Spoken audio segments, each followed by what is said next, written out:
Hi everyone, so this video is to help you understand how to draw an oblique projection. Oblique projection is a method of drawing objects 3D. It's quite a simple technique compared to other 3D drawing methods. However, to draw accurately an oblique projection, you will need a sharp pencil, ruler, set square and a rubber. You must first draw the front of the object. In this case, you will be drawing a square 40mm by 40mm. If you're not sure what millimeters are, then in this case it's the same as 4cm by 4cm. Now, you will be drawing some 45-degree lines backwards by placing the ruler along one of the horizontal lines of the square. You should then rest the set square on top of the ruler and line up the set square with the corners as shown in the video. When drawing a cube, the distance of any lines drawn back at 45 degrees should be half the distance of the square. For example, the cube we are drawing has sides 40mm, so they must be drawn back 20mm in length. This should mean that the cube will look more realistic and in proportion. Draw a dot along the 45-degree lines 20mm and then join the dots together. These lines should be parallel to the front vertical lines and horizontal lines. Now, use a rubber to rub out any lines that went past 20mm.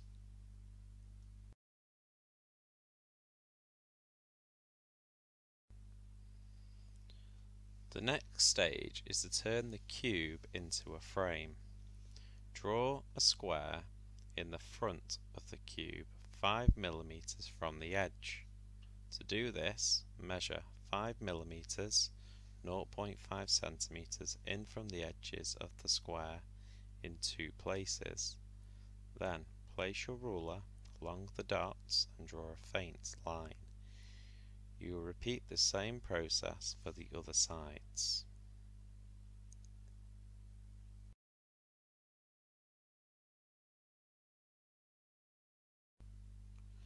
Next, draw a 45-degree line from the bottom left corner of the front inner square frame by placing your ruler horizontally along one of the bottom lines and lining up the set square in the corner.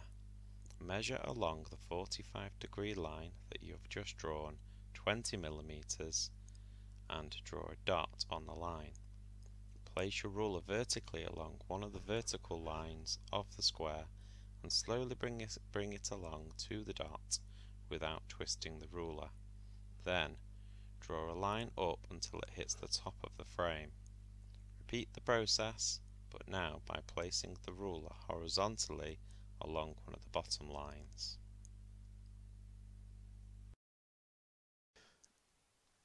At this stage, you will need to find the middle of the side part of the frame.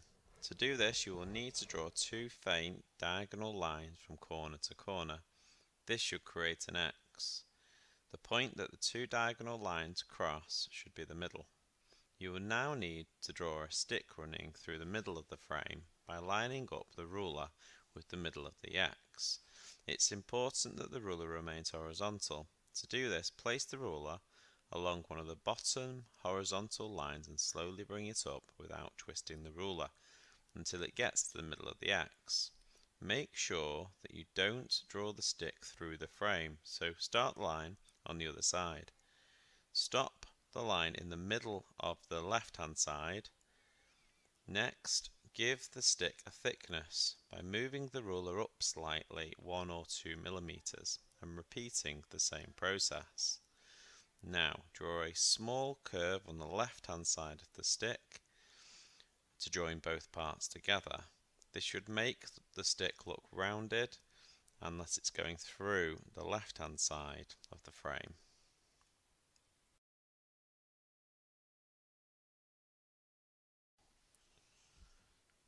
At this stage you will need to draw the handle of the mechanical toy.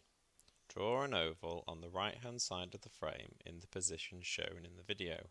Make sure it's in the middle. Now, draw a small 1 or 2 millimeter horizontal line at the bottom of the oval and one at the top. Next, draw a curve that mirrors the left hand side of the oval. At the top of the oval, you will need to draw a small curve only 1 or 2 millimeters high. Next, draw a small oval in line with the stick in the middle of the side. At the bottom of the top curve, draw a small horizontal line about 3 or 4 millimeters long, like the one in the video. Again, make sure the line is horizontal by lining up your ruler with a horizontal line. Repeat at the top of the curve. Now draw a small oval at the end of the two small lines to join them up, and this should make it look like a stick coming out from the oval.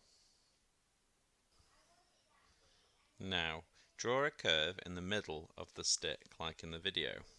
Then draw a small oval around the curve. You should not draw the right hand side of the curve where the stick is, because the curve would be behind the stick at this point. Now draw a small 1 or 2 millimeter horizontal line at the bottom of the oval and one at the top. Next, draw a curve that mirrors the left hand side of the oval. Now find the middle of the top surface by drawing an X in the same way you did on the side. Now draw a small curve 1 or 2 millimeters wide in the middle of the X. On the right hand side of the curve, draw a vertical line going up. Now draw another vertical line on the other side of the curve. Line up the ruler with the first vertical line you have just drawn, and then draw a small 1 or 2 millimeter line in the position shown in the video. This should look like the stick is going through a hole in the middle of the frame. Repeat this for the other vertical line. Next, draw a small curve to join the two small lines up. Now draw a thin oval like the one shown in the video. Like before, you do not need to draw the back of the oval where the stick is, because the stick would be in the way of the oval. Next, draw a 1 or 2 millimeter vertical line on the left hand side of the oval, and then again on the right. Now draw a curve that mirrors the bottom half of the oval from one side of the line you have just drawn to the other. Use a rubber to rub out the small line that runs through the two vertical lines drawn in the previous stage. This is because the small line would not be seen, because the stick would be in front. Also, rub out a bit of the height to give you room for the design to go on top. Now, draw your design starting from the top of the stick. The design should be at least the same height as the frame, but usually a bit taller.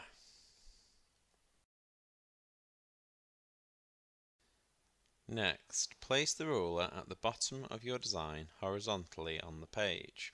Rest the set square on the ruler and then slide the set square along the ruler until it touches the first part of the design. Now, draw a small line 1 or 2 millimeters along the set square in the same way that is shown in the video.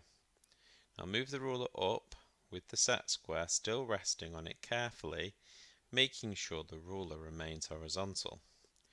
Draw lines in the same way you did before along the set square anywhere the design curves or turns a corner. Look carefully at the video to help you work out where to draw the 45-degree lines. When you have drawn at least two 45-degree lines, mirror the front design shape back between the two lines. Repeat this method until the design looks like it has a thickness.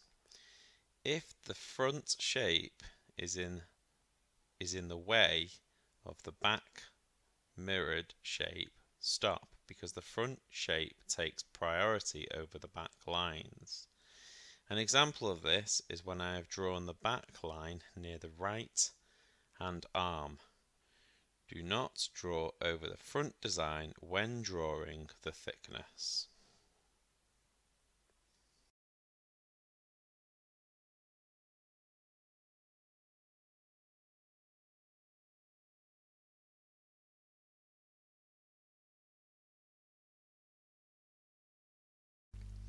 At this stage you will need to render the drawing. You will need to start by rendering the tone. This just means putting different amounts of pressure on your pencil. We do this to make the drawing look more realistic. Every object that's in the light is affected by the direction the light is coming from, and also it's affected by what's around it. For example, if the object is in a room with just one light source and nothing reflective around it, then it would be easier to figure out which sections of the object are darker and which are lighter. This just means putting more pressure with your pencil on the sections that are supposed to be dark and less pressure on the other sections.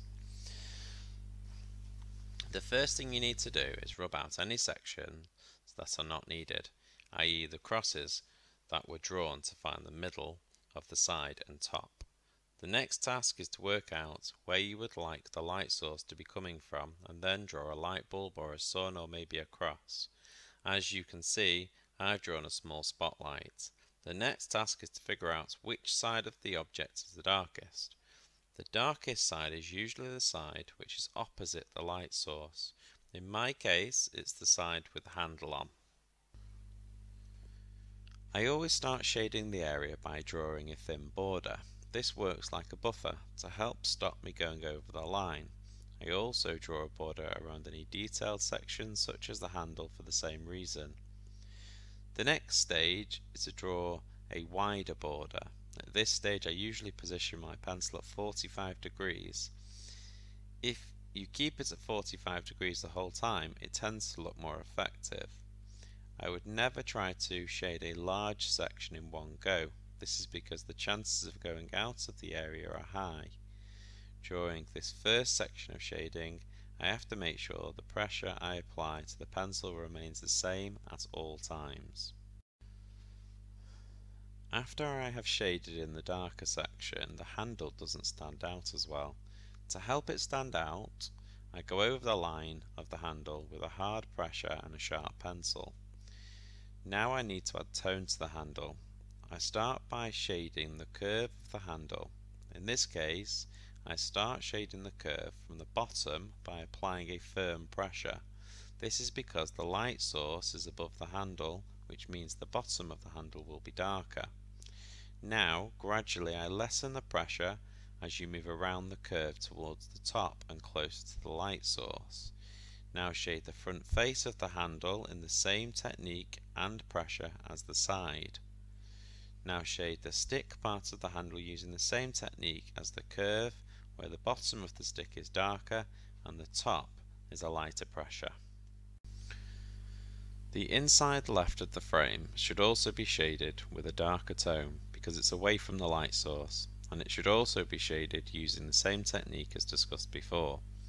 The bottom inside section of the frame should be shaded using a darker tone when it's close to the left hand side because the left upright of the frame would be in the way of the light source. As you shade away from the left to the right, the pressure should gradually lessen because more light would be getting into the frame.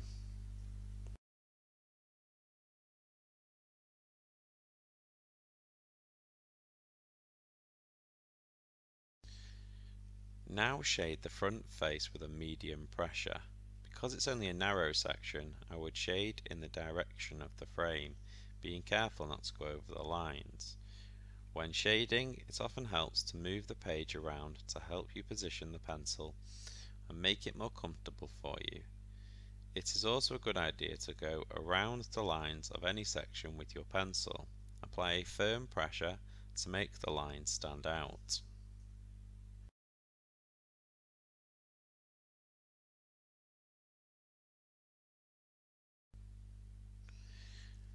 Now shade the cam, follower and stick using the same technique that I discussed for the handle, remembering that the bottom of the curve should be dark because it's further away from the light and the pressure gets lighter gradually as it goes up towards the light.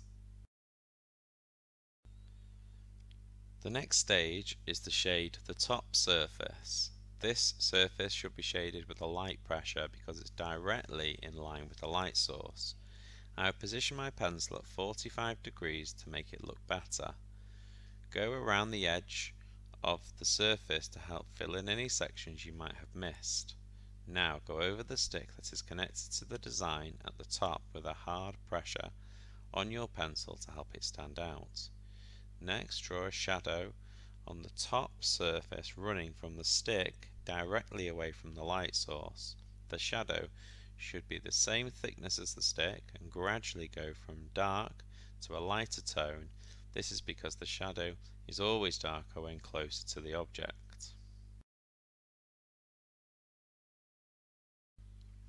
The next stage is to shade in the stick that connects to the character. Use the same technique discussed earlier about curved objects. In this case, the right hand side of the stick would be a darker pressure because it's opposite the light source.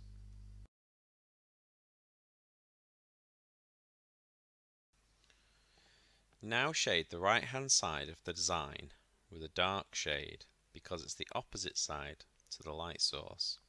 Any sections that are in line with the light source need to be a lighter shade.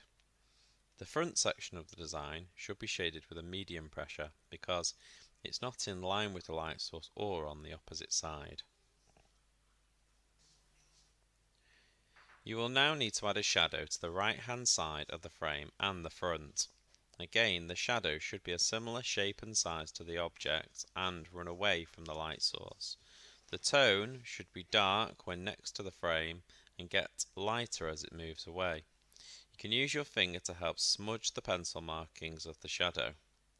Finally, go along the lines that are difficult to see using a sharp pencil and apply firm pressure.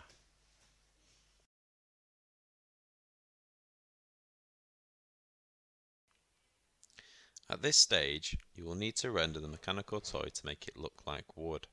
The reason we do this is to make the design look more realistic. The first stage is to break up the frame into 4 parts, the top, bottom and sides. Use a ruler to draw 2 horizontal lines in the places shown in the video. Repeat this stage at the bottom of the frame. Now position your ruler at 45 degrees and draw 2 more lines in the places shown. This will hopefully make the frame look like it has been separated. The end of a piece of wood looks like a rainbow of curves.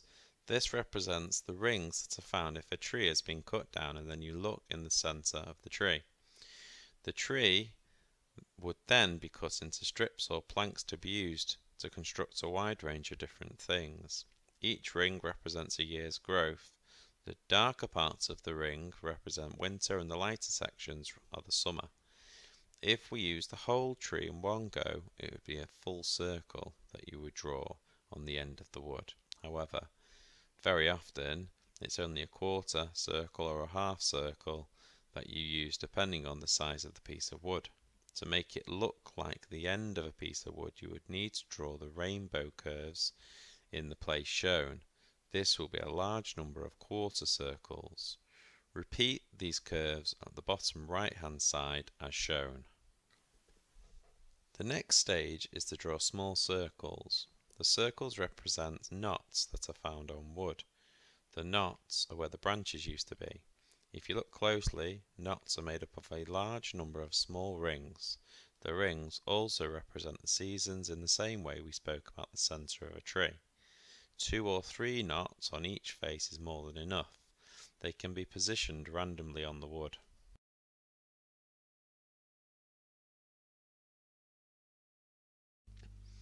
Now draw parallel lines running along the length of the wood. The lines should match up with the curves found on the end of the wood. The lines represent the grain that is found on the wood. The grain is simply the rings running through the wood. When the lines meet the knots, they curve around them in the way shown in the video. Repeat this stage for all other surfaces. Watch the video closely. Remember to make sure the grain lines are parallel to the horizontal all vertical lines of the frame except when they meet the knots.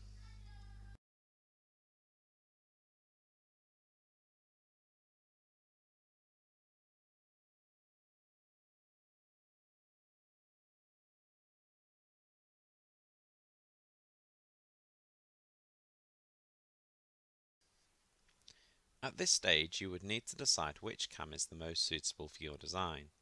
The first cam to think about is the circle cam. The circle cam makes the design rotate around and around. It's a good idea to draw an image of the cams to help you think about how it might work.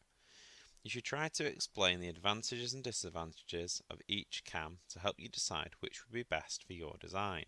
For example, if I use the circle cam for my design, then the advantage might be that it would look good spinning around. My design is a dancer, and if it spun around, it would look like it was part of a dance. You also need to consider the disadvantages. For example, if it spins around, it might not hold the attention of the child playing with it for a long period. The second cam option is the oval cam. This makes the design go up and down. You can also make the design go round and around as well as going up and down by positioning the oval cam to one side of the follower.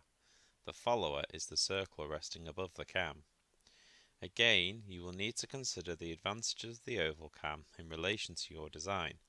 For example, in my case, the dancer might look better and more interesting if she looks like she was jumping up and down as well as spinning around.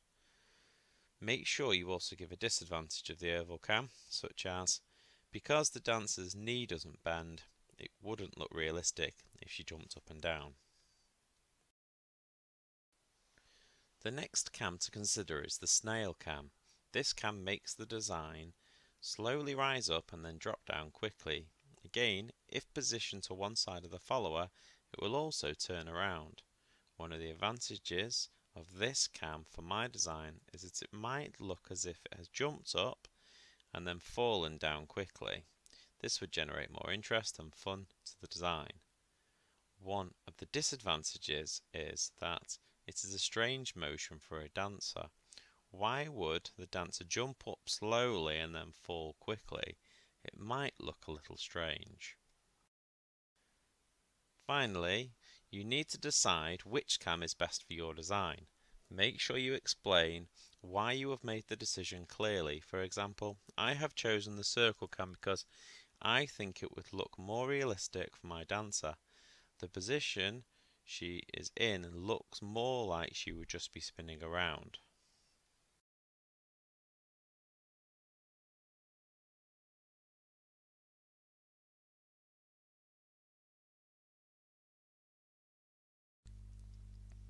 The next thing to consider is ACCESSFMM.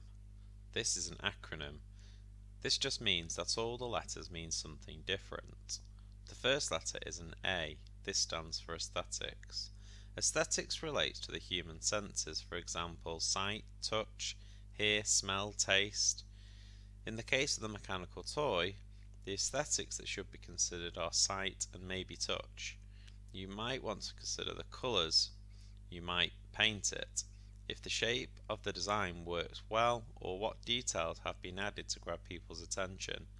An example for my product might be, I will use a pretty pink colour because it relates to the theme of a dancer. The second letter is a C. This stands for cost. The things that need to be considered at this stage are how you might keep the costs down when making it so that your design could make more profit, or how much you might sell it for and why. An example for my mechanical toy might be, I will keep the product fairly small to reduce the amount of materials I need to use.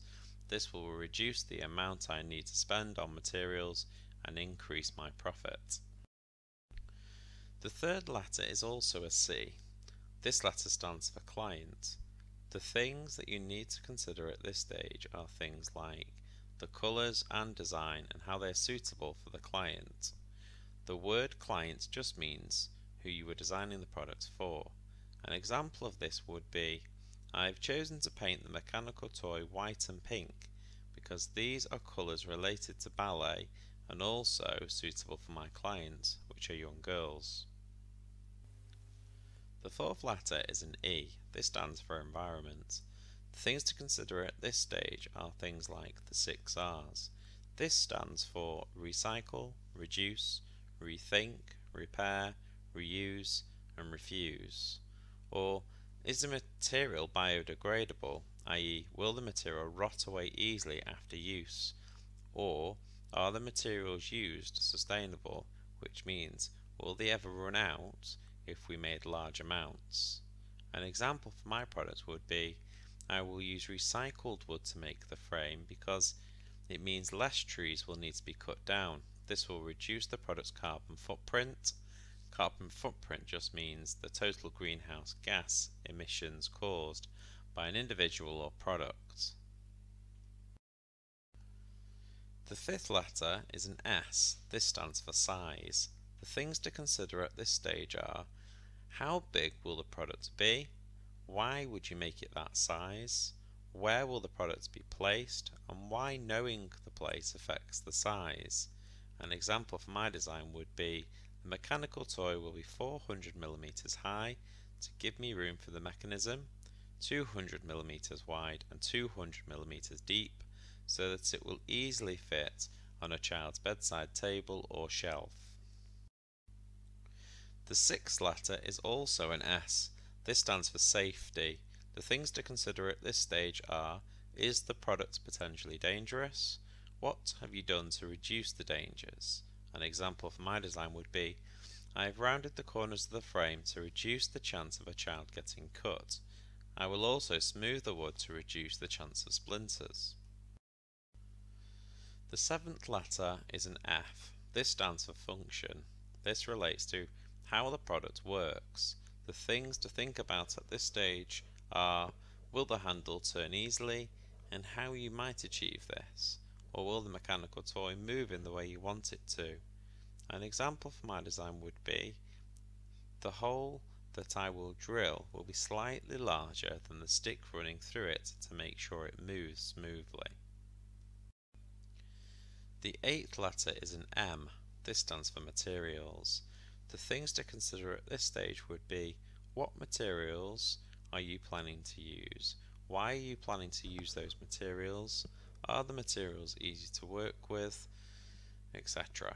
An example for my product would be, I am going to use pine, which is a softwood, to make the frame because it's fairly easy to cut through and work with. It can also be painted easily. The final letter is also an M. This time it means manufacture.